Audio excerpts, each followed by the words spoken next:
Hey everybody, Fishman here. Welcome to another video. This is Fishman Log number 163, and I want to start off this week's video by focusing on this aquarium because a couple of interesting things are going on with it, and one of them has to do with these red crystal shrimp, but I'll get to that in a minute. The other thing, if you remember from last week's video, was I removed the pearlweed that was in this tank and also the piece of hornwort that it was competing with, because neither of them were doing really well at all.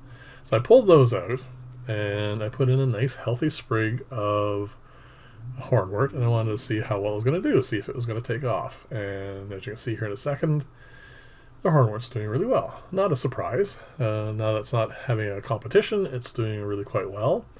And I do prefer this as a surface plant because it doesn't hide the duckweed hardly at all. You can see it right there. There's a few pieces left. The only reason why that's there is because I haven't had time to remove it, and I've been able to control the duckweed in my aquariums with the hornwort much better, and I'm very happy about that. So the other thing has to deal with the red crystal shrimp. As I said, a month or so ago, I just gave up on trying to make sure that no cherry shrimp got in this aquarium, and as you can see, they're multiplying like crazy. They tend to do that, but the neat thing I've noticed is the red crystal shrimp are now surviving.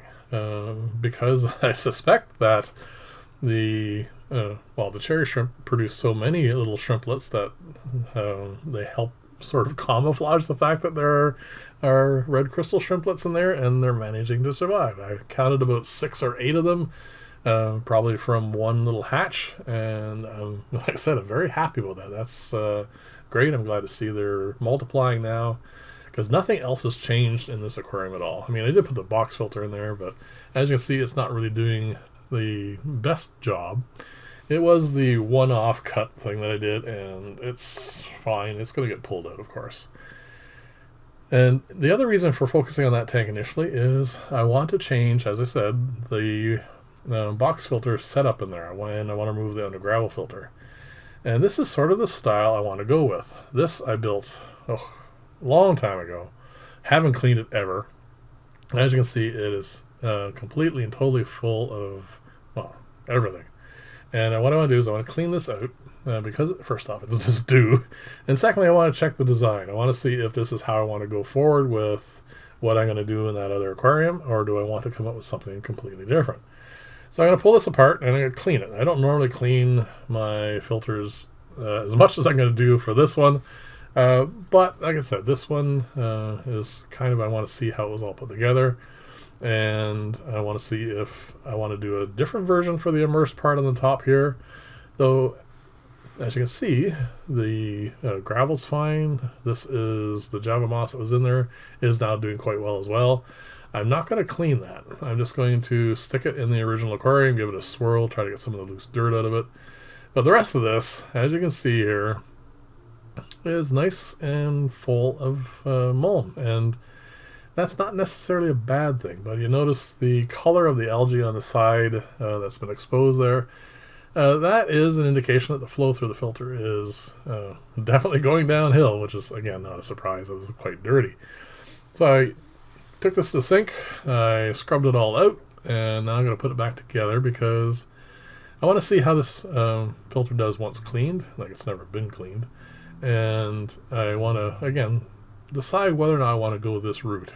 As far as this part goes, I might expand the size of the small box, I think laterally. So instead of being, if I remember correctly, this is 5 by 5. I think I might go up to 7 or 8 inches in the lengthwise dimension. And this, of course, is going to sit near the back.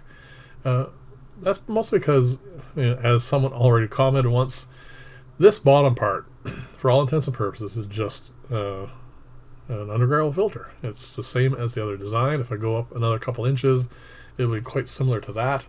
The nice thing about this particular setup, the way I'm planning on doing it, is it'll be easier to maintain. Again, I haven't cleaned this in forever, but that's not necessarily the best thing. I was just testing this filter out. So I'm going to put this together, and as you can see, it's got a mechanical aspect, but these are very coarse filter foams. They don't plug up hardly at all, except in extreme situations where it's been quite some time since they've been cleaned. I do like this.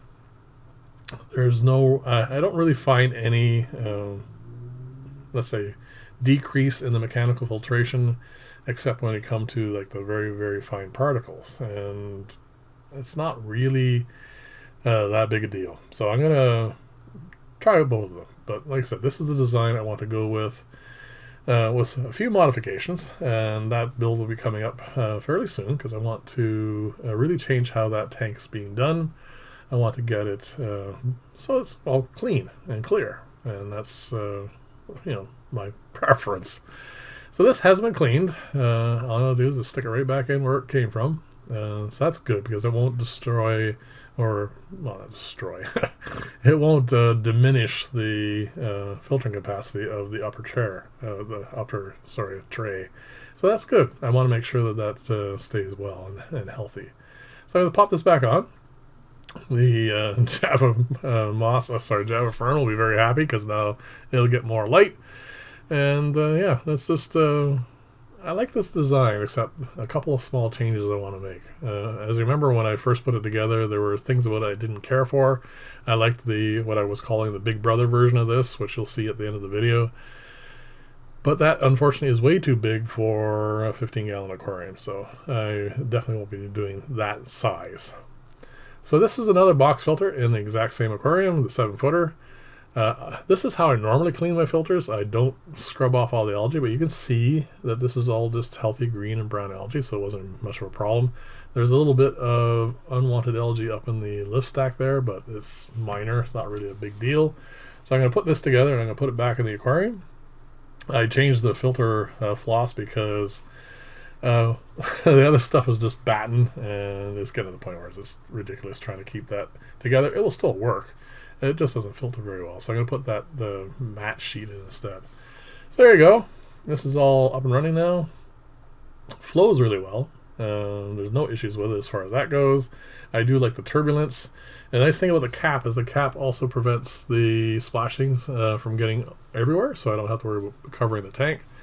And as you can see, there's the other one in the back. I'm not going to do the third one because I need to let these get back to working properly, and then I'll do that one in a couple of weeks. So definitely leave comments, let me know what you think about all this, and thank you very much for watching, and I'll see you in the next video, and bye for now.